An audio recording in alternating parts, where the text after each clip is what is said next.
ላለፉት 5 ዓመታት በፓርላማ አባልነታቸውና በሰላ አንደበታቸው መንግስትን ሲተቹና በተለይ ድምጽ ለሚያስፈልጋቸው በፓርላማ በሚያነሷቸው ጉዳዮች የምናውቃቸው ዶክተር ደሳለኝ ጫኔ ራሳቸውን ከፖለቲካ ማግለላቸውን በማህበራዊ ሚዲያ ባሰራጩት ዘለግ ያለ ጽሑፍ አስታውቀዋል። ሙሉውን የጽሑፍ ይዘትም እንደሚከተለው እናቀርብላችኋለን። ላለፉት 5 ዓመታት ገዢው ፓርቲ የሚያጸድቃቸውን ህጎችና ፖሊሲዎች በጭፍን ሳልደግፍና በጭፍን ሳልቃወም ህዝባችን የሚገረፍበትን አለንጋ እያየሁ ድምፄን ሳላጠፋ የመንግስት አሰራሮችን ያለማወላወል ስተች እንዲሁም ለሀገሬ ይጠቅማል ያልኩትን ሀሳብ ሰነዝር ቆይቻለሁ። የዚህ የስልጣን ዘመን ትዕይንት መጋረጃ ከመዘጋቱ በፊት ግን የኢትዮጵያ ህዝብ ነባራዊ የኑሮ ሁኔታ የየዕለት ተግዳሮትና ጭንቀት እንዲሁም ይህንን አስቸጋሪ የኑሮ ሁኔታ የወለደውን የመንግስትን መዋቅራዊ ድክመት የዚህ ዘመን የማይታበል የታሪክ እውነት አድርጌ በታሪክ ፊት ለመመስከር እወዳለሁ።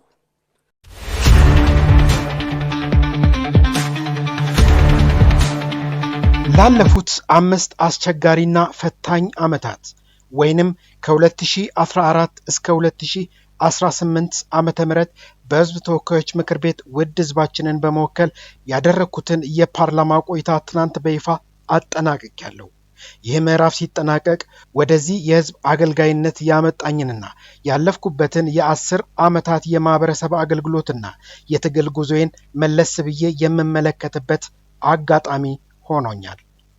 ወደ ፖለቲካ ህይወት ከመግባቴ በፊት በዩኒቨርሲቲ ከነበረኝ ማስተማርና ኃላፊነት ጎን ለጎን ለ2 ዓመት በጣና ሐይቅ ላይ የተከሰተውን የእምቦጭ አረም ትኩረት እንዲያገኝ በአክቲቪዝምና ሀገር በቀል የሲቪክ ማህበረሰብ በመመስረት በግንባር ቀደምትነት መርቻለሁ።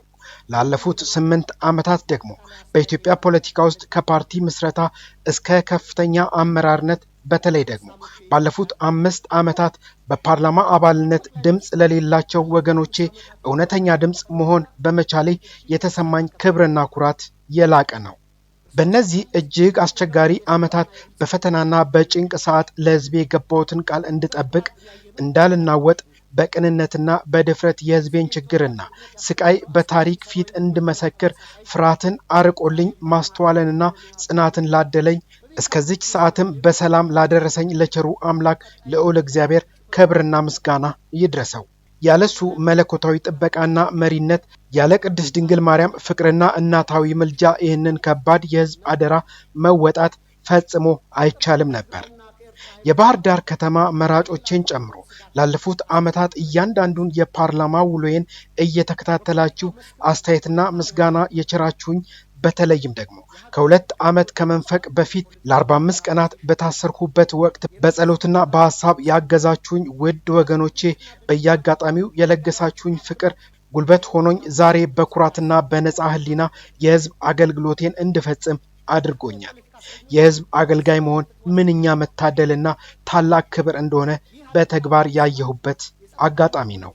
በምክር ቤቱ ቆይታዬ በሐሳብ ለደገፋችሁኝ በሰለጠነ መንገድ አክብሮታችሁን ለገለጻችሁልኝ የተለያዩ ፓርቲዎች የምክር ቤት አባላት፣ ለህዝብ ተወካዮች ምክር ቤት አመራሮች፣ ለምክር ቤቱ ጽህፈት ቤት ሰራተኞች፣ የምክር ቤቱን ውሎች በታማኝነት ለዘገባችሁ ጋዜጠኞችና የሚዲያ ተቋማት እንዲሁም ለቅርብ የትግል አጋሮቼ በሙሉ ያለኝ ምስጋና የላቀ ነው። በትናንትናው የምክር ቤት ጉባኤ ላይ ክቡር ጠቅላይ ሚኒስትሩ አብረን እንስራ በማለት ላቀረቡልን ጥሪና ላሳዩን አክብሮት ከልብ የመነጨ ምስጋናዬን አቀርባለሁ።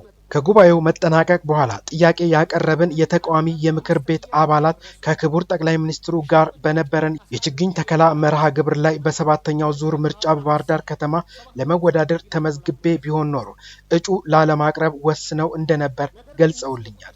በምክር ቤቱ ሳነሳቸው የነበሩ ሐሳቦች ጠቃሚ እንደነበሩ በትኩረት እንደሚወስዷቸውና በምክር ቤቱ ብቀጥል ፍላጎታቸው እንደነበረ የገለጹልኝ ሐሳብም በበጎ ጎኑና በቅንነት ተመልክቼዋለሁ።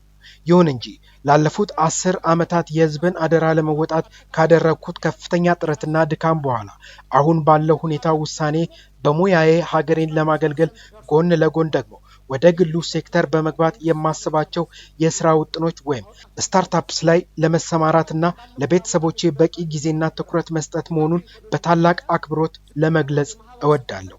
ከዚህ የፓርላማ ተሳትፎ የማጠናቀቂያ ማግስት ራሴን ከማንኛውም ቀጥተኛ የፖለቲካ እንቅስቃሴ የማገል ሲሆን ለጊዜው በማንኛውም የፖለቲካ ፓርቲ ውስጥ በአባልነትም ሆነ በደጋፊነት የማልሳተፍ መሆኑን በይፋ አሳውቃለሁ። ይሁን እንጂ ፖለቲካዊ ተሳትፎዬ ቢያበቃም የአማራን ህዝብ አንድነት በሚያጠናክሩ የአማራ ህዝብ ከሌሎች ወንድሞቹ ጋር ያለውን አብሮነትና መስተጋብር በሚያሳድጉ እንዲሁም የኢትዮጵያውያንን ኑሮ በሚያሻሽሉ ማህበራዊና ሀገራዊ ጉዳዮች ላይ በሙያዬ ማድረግ የሚችለውን አስተዋጽኦ ሁሉ አደርጋለሁ። ለሀገሬ ዘላቂ ሰላም፣ ለእውነተኛ ብሔራዊ ውይይትና እርቅ እንዲሁም ለዜጎች የኑሮ ሁኔታ መሻሻል ያለኝ መሻት አሁንም ወደፊትም ጽኑ ነው። እግዚአብሔር ኢትዮጵያንና ህዝቦቿን ይባርክ። በአዲሱ የ2019 ዓመተ ምህረት ለሀገራችን እውነተኛ የሰላም የፍቅርና የተስፋ ዘመን ይሁንልን ሲሉ ጽሑፋቸውን አጠናቀዋል። እኛም በህይወቱ መልካም እንዲገጥሞ እየተመኘን ለንጹህ ግልጋሎቱ እጅ ነስተናል። ላለፉት ዓመታት መንግስት አንድም ሳንቲም የንግድ ብድር ኮመርሻል ሎን አልተበደረም እያሉ ይናገራሉ። ይህ የውጭ ንግድ ብድርን ብቻ ነጥሎ በማየት እውነታውን የማደብዘዝ አካሄድ ነው። መንግስቶ በግምጃ ቤት ሰነድ እና በሀገር ውስጥ የዕዳ ዋስትናዎች አማካኝነት ከሀገር ውስጥ ባንኮችና ተቋማት በቢሊዮኖች የሚቆጠር ብር እየተበደረ መሆኑንና ይህም የሀገር ውስጥ የዕዳ ሸክምን በከፍተኛ ደረጃ እንዳናረው እና የግሉን ዘርፍ ብድር እንዳጣበበው ለምን ተደበቀ? ሌላው የትምህርትና የማህበራዊ ዘርፍ መውደቅ አለ። በሪፖርቱ ላይ 26 ሚሊዮን ተማሪዎች መመዝገባቸው በስፋት ቢወራም የ12ኛ ክፍል ማጠናቀቂያ ፈተና ከወሰዱ ተማሪዎች መካከል 50% እና ከዛ በላይ ማምጣት የቻሉት 8.7% ወይም 50 ሺህ ተማሪዎች ብቻ ናቸው። ይህም የመንግስቶትን የትምህርት ጥራት መዋቅራዊ ኪሳራ የሚያሳይ ነው። ክቡር ጠቅላይ ሚኒስትር 8.7% የማለፍ ምጣኔ በየትኛውም ዓለም ታይቶ የማይታወቅ ወይም 92% የመውደቅ ምጣኔ ከፍተኛ የትውልድ ብክነት ወይም ጀነሬሽናል ካታስትሮፊ ነው። እኔ የህይወቴን ግማሽ ጊዜ በማስተማር ነው ያሳለፉት በተለያዩ ደረጃዎችና ኮመንሊ የሚባል አባባል አለ።